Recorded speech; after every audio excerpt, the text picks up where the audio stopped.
নমস্কাৰ প্ৰিয় দৰ্শকসকল, welcome back to my mini blog. প্ৰথমতে মই আপোনালোকক কৈ দিওঁ যে মোৰ এক্সাম চলি আছে, সেইবাবে মই ভিডিঅ' পোষ্ট কৰিব পৰা নাই। বিকজ পঢ়া আৰু ভিডিঅ'ৰ মাজত মই এটাকে চুজ কৰিব পাৰিম।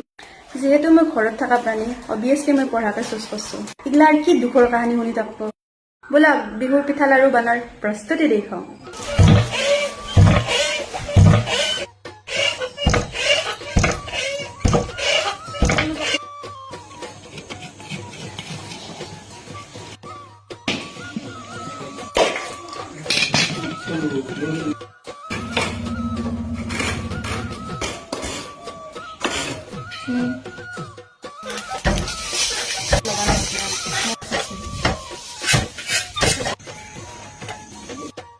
গাইজ, যিহেতু মানে গৰমৰ দিন, লাডু পিঠা বনোৱাৰ আগত নাৰিকলৰ ৰসটো এনেকৈ মানে আঁকি দিব, নহ'লে বহুত দিন প্ৰিজাৰ্ভ কৰিব পাৰিব নাই লাডু পিঠাবিলাক।